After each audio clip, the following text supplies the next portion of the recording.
साथियों नमस्कार। आज आए तमाम अखबारों की खबरों से ऐसा लगता है जैसे हमारे द्वारा बनाए गए एक एक वीडियो को हमारी सरकार ने बड़े गहराई के साथ देखे हो। साथियों, ऐसा लगता है जैसे सहारा के संपूर्ण निवेशकों की मांग पर मोदी सरकार ने अमल कर लिया।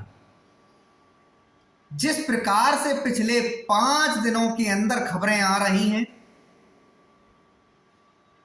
सबसे जो मजबूत खबर आई है उसमें से यह है कि सेबी के पास जो पड़े हुए पैसे हैं, सेबी सहारा रिफंड अकाउंट में जो 24,000 करोड़ रुपया सहारा का निवेशकों का जमा है, उस पर पहली बार भारत सरकार ने बात की है और उसमें से 1 करोड़ निवेशकों के लिए 5,000 करोड़ रुपया निकालने की अनुमति मांगी है माननीय सुप्रीम कोर्ट के समक्ष जाकर। साथियों,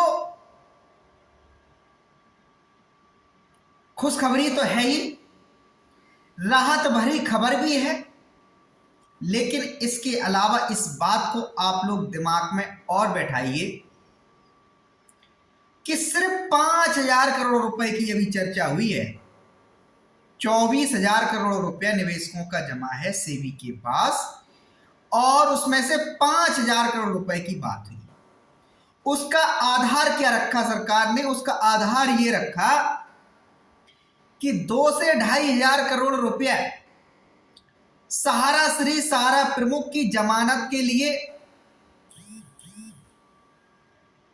सहारा की सोसाइटियों के द्वारा सहारा सेबी रिफंड अकाउंट में जमा करवा दिया गया। इस आधार पे सरकार को लगता है कि वो पैसा ब्याज सहित 3 से 4,000 करोड़ रुपया हो गया। तो एक मोटा मोटी उनका मानना है कि 5,000 करोड़ रुपया हमें सीआरसी के पास जिन निवेशकों ने शिकायतें भेजी हैं, जो आवेदन भेज रहे हैं, और जो तमाम सहारा के जो छोटे निवेशक हैं, उनके भुगतान की प्रक्रिया प्रारंभ कर दी जाए। लेकिन साथियों, अभी आप लोगों को बहुत बड़ी लड़ाई को लड़ना है। भले ही मोदी सरकार एक्टिव हो गई हो, भले ही अमित शाह एक्टिव हो गए हों, निर्मला सीतारमण एक्टिव हो गई हूं, लेकिन आपको अभी एक और लड़ाई लड़नी है। क्योंकि सहारा प्रमुख सुब्रत राय ने जिस प्रकार से बार बार कहा है कि क्यों नहीं सेबी सहारा सेबी रिफंड अकाउंट में जो पैसा है उससे निवेशकों के भुगतान प्रारंभ कर दे, अब उस पे सहारा समूह की, सहारा के डायरेक्टरों की और स्वयं सहारा श्री की पोल खुलने वाली है। सोमवार के बाद, कल के बाद सुब्रत राय की, सहारा के डायरेक्टरों की क्या नियति है उसकी पोल खुल जाएगी। यदि माननीय सुप्रीम कोर्ट में कि सहारा ने किसी भी प्रकार का विरोध नहीं किया, सरकार को 5,000 करोड़ रुपए सहारा सेबी रिफंड अकाउंट से निवेशकों के भुगतान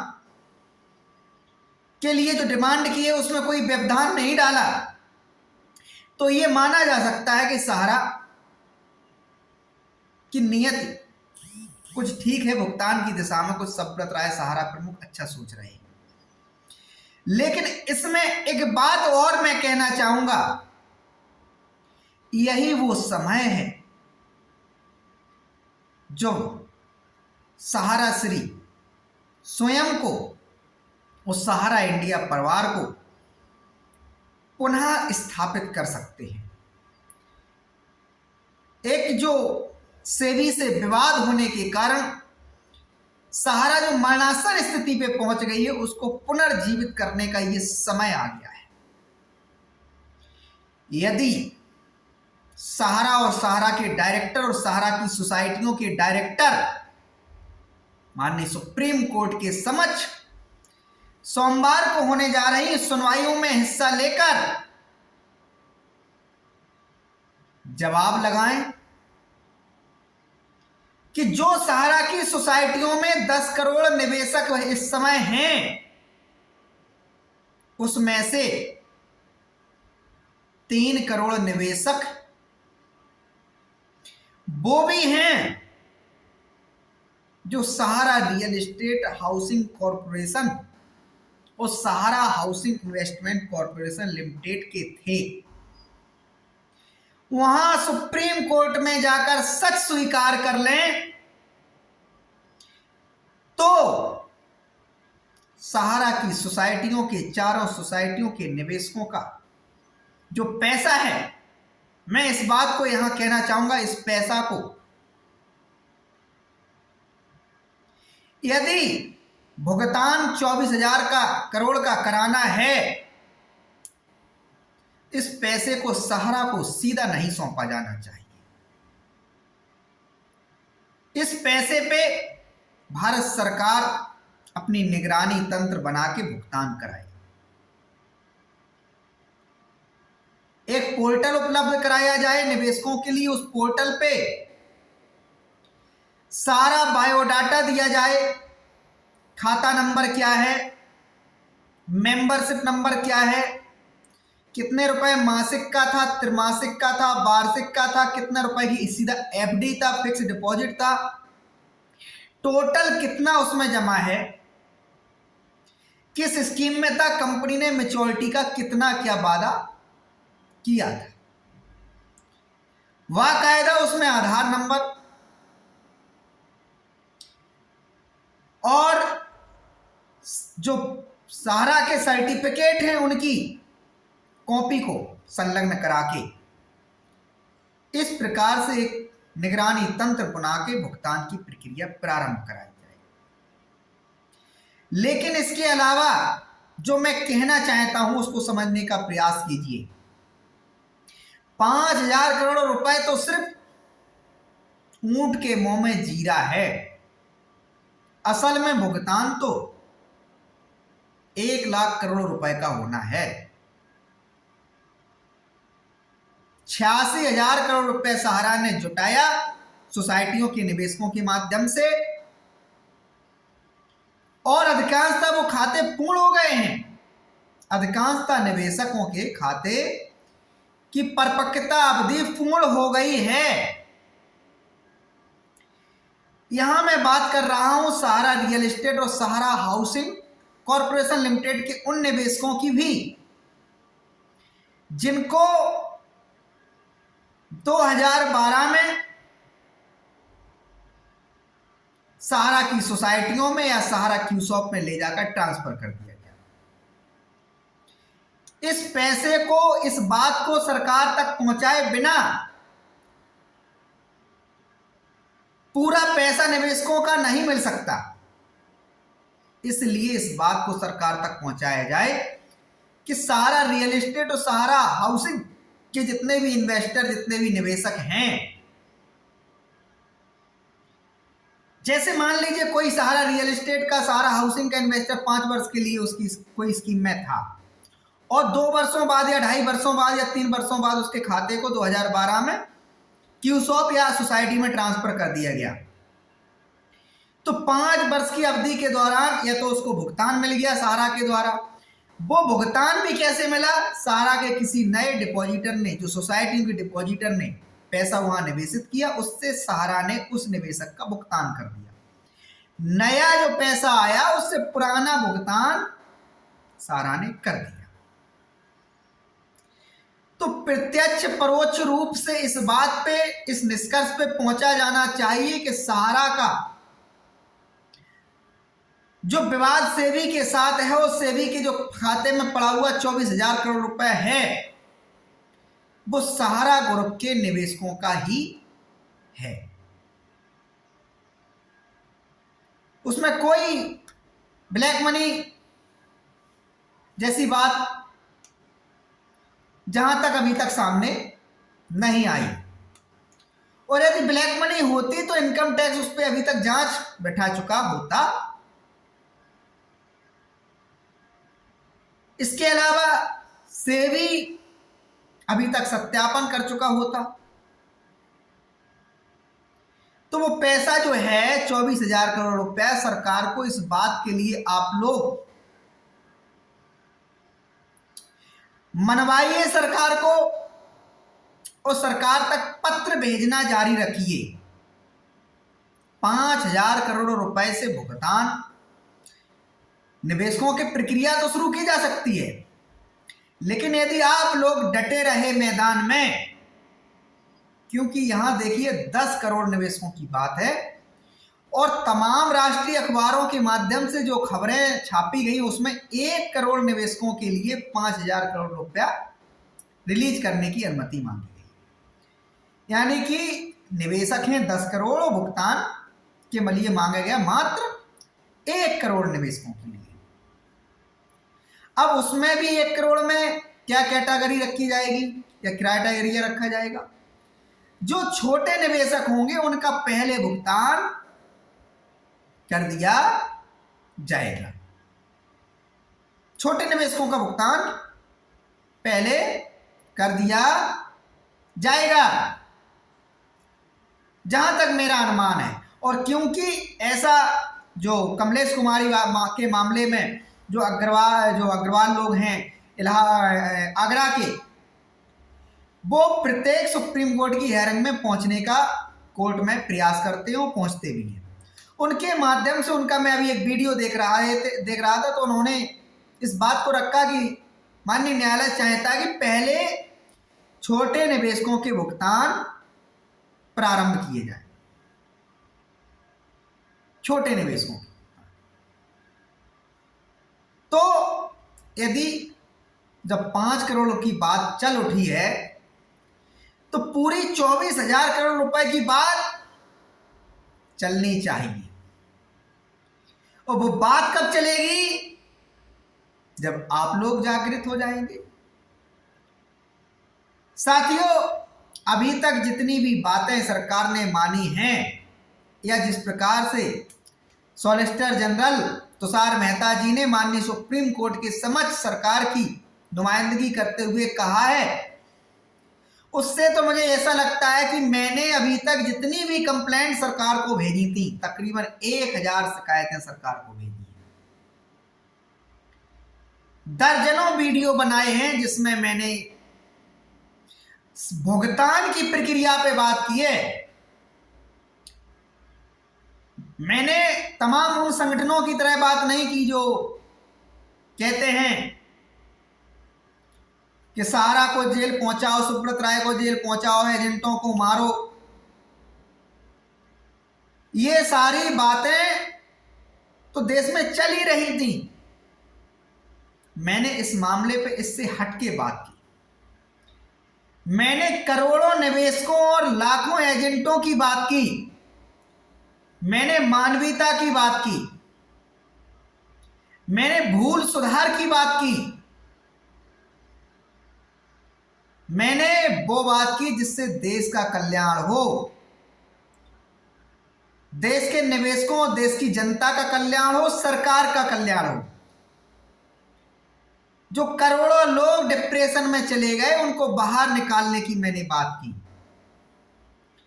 जो दर्जनों लोग सुसाइड कर लिए, मौत के मुंह में चले गए, उनको न्याय दिलाने की मैंने बात की। साथियों, सच्चाई भी यही है।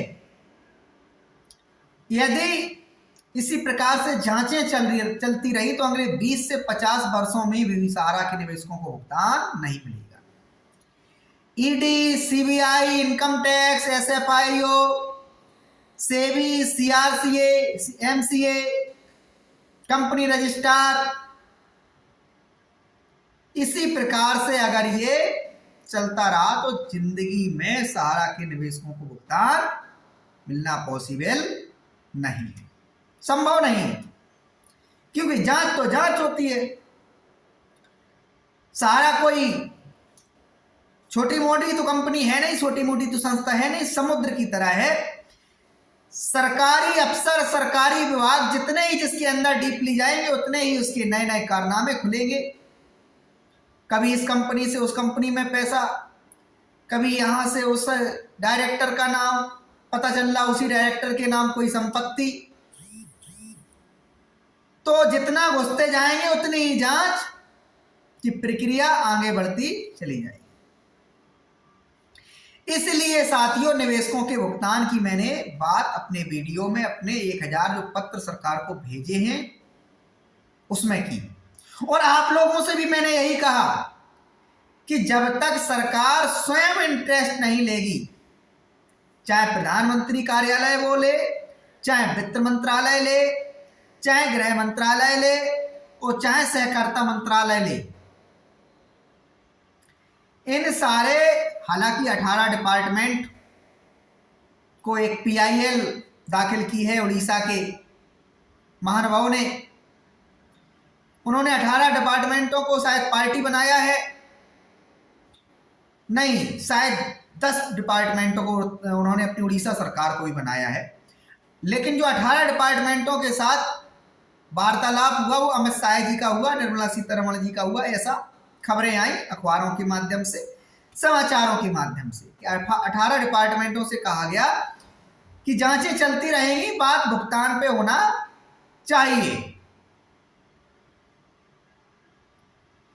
तो साथियों, आपके प्यार की बदौलत, आपके स्नेह की बदौलत, जो आप हमारे वीडियो को शेयर करते हैं, सरकार तक पहुंचाते हैं, उससे मुझे तो यही लगता है कि जैसे हमारे सारे वीडियो को माननीय अमित शाह जी ने, सहकारिता मंत्रालय ने या प्रधानमंत्री कार्यालय ने या वित्त मंत्रालय ने देख ली। क्योंकि हमने यही कहा कि जांचें चलती रहेंगी, चलने दो। सारा ने, सारा के डायरेक्टरों ने, सारा श्री ने जो गलत किया उन पे पेनाल्टी लगाई जाए, उनको जेल भेज दिया जाए, वो चलता रहेगा। लेकिन निवेशकों के भुगतान की प्रक्रिया जो रुक गई है उसको शीघ्र अतिशीघ्र शुरू कर दिया जाए। और मैंने ये भी रखा है कि सारा के पास इतनी संपत्तियां हैं कि भुगतान सरकार चाहे ले तो 1 महीने के अंदर सारे निवेशकों के भुगतान हो जाएंगे। 1 महीने के अंदर सारे निवेशकों के भुगतान हो जाएंगे। इतनी है संपत्तियां और सच्चाई भी है। और उसके लिए भी आगे मैंने कहा, सेबी सहारा रिफंड अकाउंट में 24,000 करोड़ रुपए जब पड़ा है, इससे भुगतान किया, प्रक्रिया प्रारंभ कर दी जाए। इसके बाद देश के औद्योगिक घरानों को हमारी सरकार बुलाए। मैंने कहा कि प्रधानमंत्री महोदय की अपील पर कोरोना काल में हजारों करोड़ रुपया प्रधानमंत्री केयर फंड में जमा हो गया था। और प्रधानमंत्री जी यदि देश के औद्योगिक घरानों को एक अपील करें और पत्र लिखें और बुलाएं, उनसे कहें ये सारा की संपत्तियां देश के 10 करोड़ नागरिकों के हितों में मैं चाहता हूं कि आप लोग खरीद लें, जिससे हम निवेशकों का भुगतान निपटा दें। भुगतान की प्रक्रिया हमने स्टार्ट 24,000 करोड़ रुपए जो सारा के द्वारा जमा कराया गया है उससे हमने कर दी है। चूंकि सारा ने 1 से 2 लाख करोड़ रुपया निवेशकों से लिया है, सारा पैसा वापस करना है। तो आप लोग हमारा सहयोग करें, हमारी संपत्तियों को, सारा की संपत्तियों को आप लोग खरीद लीजिए। एक नीलामी प्रक्रिया प्रारंभ कर दें और उसमें कहें कि देश के करोड़ों लोगों का हित है इसमें। फूल जलूल बातें करने के बजाय सार्थक बातें करें, संपत्तियों के सही दाम लगाएं, जिससे निवेशकों का भुगतान दिया जा सके। हो जाएगा,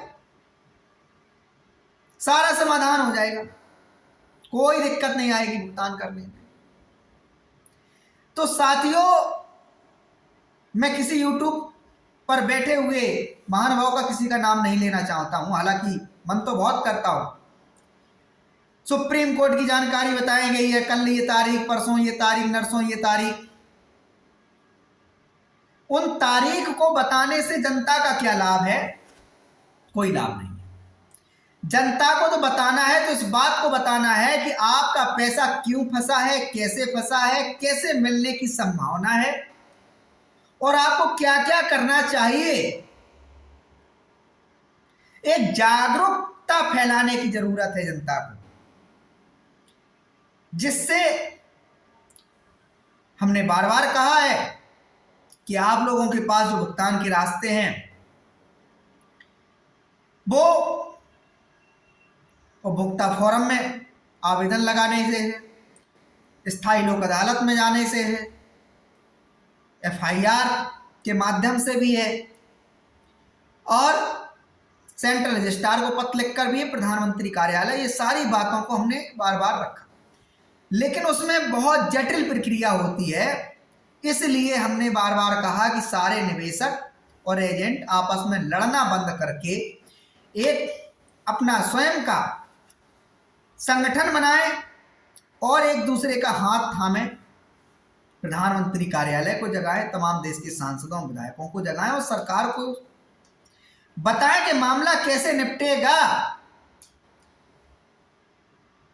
जो तमाम इतनी बड़ी बड़ी डिग्रियां लेकर मंत्रालयों के अधिकारी बनते हैं, इतना पढ़ते हैं, उनको नहीं समझ में आ रहा तो कम से कम हम ही उनको ऑफर देते हैं। कैसे निवेशकों का हित हो सकता है, कैसे जनता का हित हो सकता है? भाई 10 बरस हो गए, यदि उनको इतनी अकल होती, यदि उनको इतनी बुद्धि होती, यदि उनके उस काम की डिग्री होती, जिस डिग्री को लेकर वो मंत्रालय में बैठकर अपना काम कर रहे हैं, तो निवेशकों का भुगतान नहीं बचता। बाकी 1978 में सहारा ने कारोबार की प्रारंभ किया, 1978 से अभी तक भुगतान तो निवेशकों को मिल ही रहे थे, लोगों को रोजगार भी मिल रहा था, कंपनी भी नए नए आयाम छू रही थी, बड़ी बड़ी दिशा में आगे नए नए व्यवसाय कर रही थी। लेकिन जब से सेबी के साथ विवाद हुआ, जब से सहारा ने आईपीओ लाने के लिए सेबी को आवेदन दिया, तब से ये सारे हालात पैदा हो गए हैं। यदि उन सेबी के अधिकारियों में या सेंट्रल रजिस्ट्रार और इन सारे अधिकारियों में वास्तव में बहुत ज्यादा विवेक होता तो निवेशकों के भुगतान की प्रक्रिया कभी रुकती ही नहीं। कंपनी का जो विवाद है वो चलता रहता, कार्रवाइयां चलती रहती, चाहे वो सेबी करता, चाहे इनकम टैक्स करता, चाहे ईडी करता, सीबीआई करता, एसएफआईओ करता, कोई भी करता, आयकर विभाग करता, कार्रवाई चलती रहती, भुगतान नहीं रुकते। लेकिन यहां तो भुगतान रुक गए। सेबी से ऐसा बयान दिया जाने लगा जिससे लगने लगा सेबी भी निवेशकों के हितों के साथ नहीं खड़ी है, उनका भी बर्ताव ठीक नहीं नजर आया। जब उन्होंने कहा कि सहारा के निवेशक फर्जी हैं, ट्रेस नहीं हो पा रहे हैं, निवेशक आवेदन नहीं कर रहे हैं, उन्होंने इस बात को क्यों नहीं समझने का प्रयास किया कि निवेशक ट्रेस क्यों नहीं हो पा रहे हैं, आवेदन क्यों नहीं आ पा रहे हैं। इसका एक सीधा सा कारण था कि 2012 में सहारा ने जो पिछले 40 वर्षों में व्यवसाय किया था, निवेशकों को अपने साथ कनेक्ट किया था, एजेंटों को अपने साथ इस प्रकार से कनेक्ट किया था, उसका फायदा उठाया और जनता के बीच एक भय और भ्रम फैलाया कि यदि आपने सहारा रियल एस्टेट और सहारा हाउसिंग के सर्टिफिकेट को अपने पास रखे रहा तो आपके भुगतान सेबी से नहीं मिलेंगे। क्योंकि उस समय सेबी के ज्यादा कार्यालय भी नहीं थे और भय भ्रम फैलाया कि सेबी का मुंबई कार्यालय है, कैसे आप भुगतान लेने मुंबई जाएंगे। यह भी कहा कि अब तक जितनी भी कंपनियों पर सेबी ने कार्रवाई की, किसी से भी निवेशकों के भुगतान प्राप्त नहीं हो पाए, किसी भी कंपनी के नहीं हुई। यह भी कहा कि आपके हितों की रक्षा के लिए सहारा जो आपके सर्टिफिकेट सहारा रियल एस्टेट और सहारा हाउसिंग की जमा कराएगी, उससे नए सर्टिफिकेट जो देगी उसमें ब्याज सहित आपको सर्टिफिकेट देगी। यानी कि जिस डेट में वो नए सर्टिफिकेट देगी उसमें जो आपने पैसा रियल एस्टेट और हाउसिंग में लगाया है उसमें ब्याज इंक्लूड करके नया सर्टिफिकेट प्रोवाइड करेगी। और जो नई स्कीम में आपको ले जाकर निवेशित कराएगी उसमें भी अच्छा इंटरेस्ट देगी, उस पुरानी सहारा रियल एस्टेट और सहारा हाउसिंग की स्कीमों से ज्यादा ब्याज देगी। टीडीएस नहीं कटेगा। यह भी भ्रम फैलाया कि आपका सेबी के पास आवेदन किया तो किसी के नाम में मिस्टेक है, किसी की स्पेलिंग्स में डिफरेंट है, तो उन लोगों को भुगतान प्राप्त नहीं होगा। सेबी कहेगा पैन कार्ड में एक ही नाम होना चाहिए, आईडी वोटर आईडी में एक ही नाम होना चाहिए, बैंक पासबुक में भी एक ही नाम होना चाहिए। और सेबी के पास भुगतान मिला भी तो इतनी जटिल प्रक्रिया से मिलेगा कि आप लोग बहुत परेशान हो जाएंगे। तो ये सारी बातें निवेशकों के दिमाग में चलेंगी और एजेंटों को भी कह दिया आपको कमीशन मिलने वाला है, आपका क्या नुकसान है। तो एजेंटों ने अपना कमीशन देखा, निवेशकों ने अब देखा कि हमारे पैसे की सुरक्षा हो, सर्टिफिकेट पकड़ा दिए, सारा की ब्रांचों में जमा हो गए, ब्रांचों से सेबी के पास पहुंच गए। अब जब वो निवेशकों के पैसे जो ट्रांसफर किए गए क्यूसॉप में, तो किसी निवेशक का सर्टिफिकेट का समय पूरा होता तो वहां कह दिया जाता कि फंड है, तो सारा की जो सोसाइटियों से आने वाला फंड है उससे भुगतान कर दिए गए। नए निवेशकों के जो पैसे आ रहे थे उससे पुराने निवेशकों के कुछ पैसे भुगतान कर दिए जाते रहे। और जो पुनः सारा की बातों में आए तो पुनः सारा की जो क्यूसॉप थी, क्यूसॉप से सोसाइटी, उस सोसाइटियों से फिर सोसाइटी, एक स्कीम से दूसरी स्कीम, दूसरी से तीसरी स्कीम। तो इस प्रकार से जो सर्टिफिकेट का ट्रांसफर किया जाना रहा वो इस बात के लिए पर्याप्त है, जो सेबी के पास पड़े हुए पैसे हैं वो निवेशकों के ही पैसे हैं। वो कोई सुब्रत राय, कोई सहारा के डायरेक्टर के पैसे नहीं, कोई सहारा रियल एस्टेट और सहारा हाउसिंग के निवेशकों के पैसे नहीं,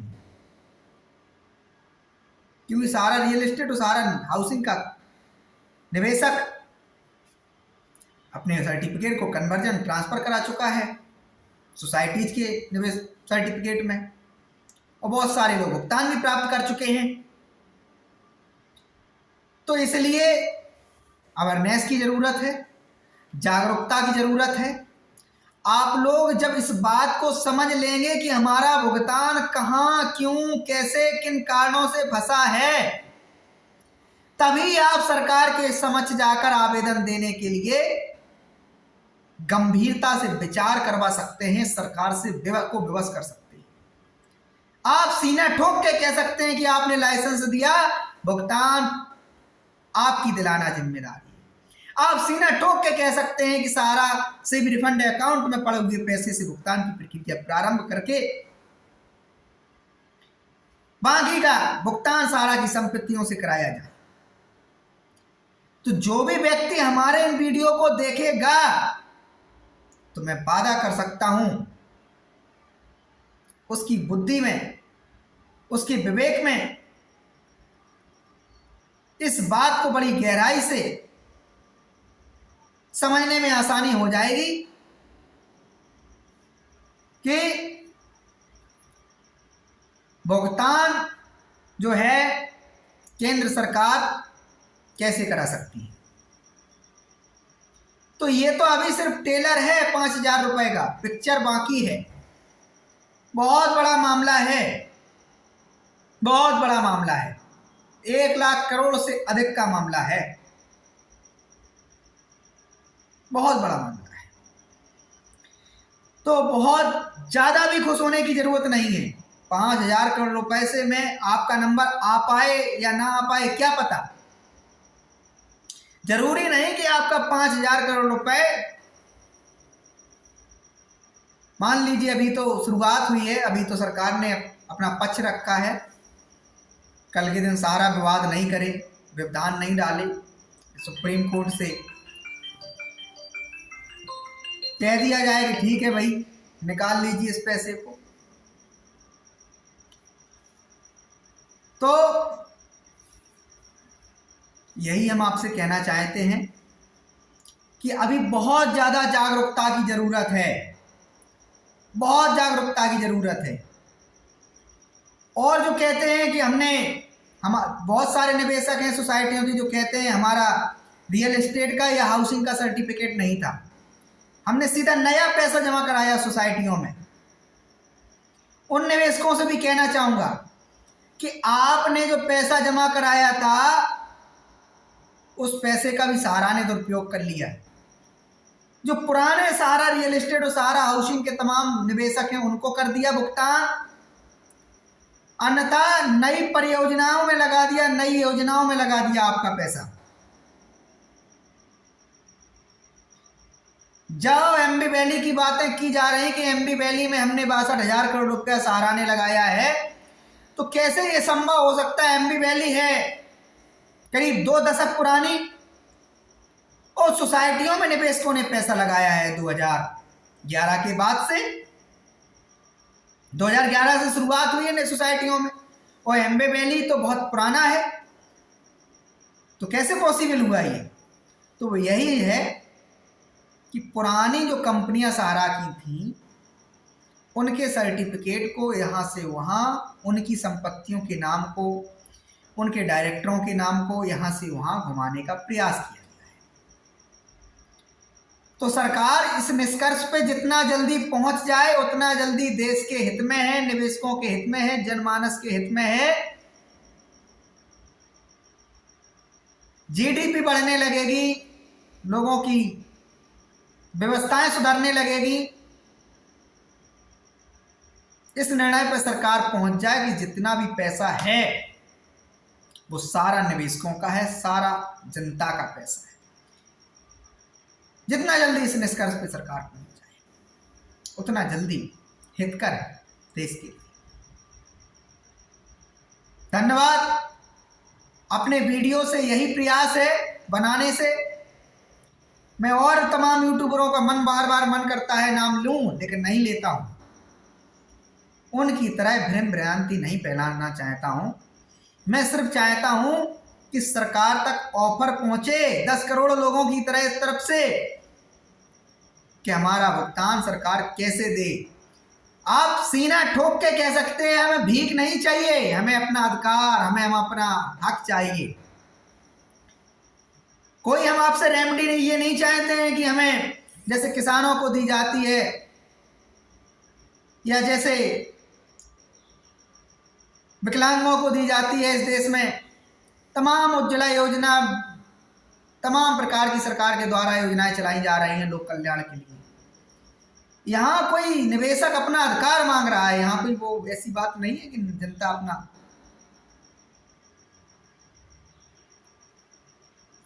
और रही बात इसकी, तो सरकार की जिम्मेदारी होती है जब जब निवेशकों पे देश पर क्षति आए, आपदा आए, त्रासदी आए, मानवता पे हमला हो, तो सरकार की जिम्मेदारी है उसमें सीधा पहल करे, सीधा हस्तक्षेप करे, सीधी मदद करे। पहली बात तो ऐसा है नहीं कि सहारा के पास इतनी संपत्तियां नहीं है कि निवेशकों के भुगतान नहीं जुटाए जा सके।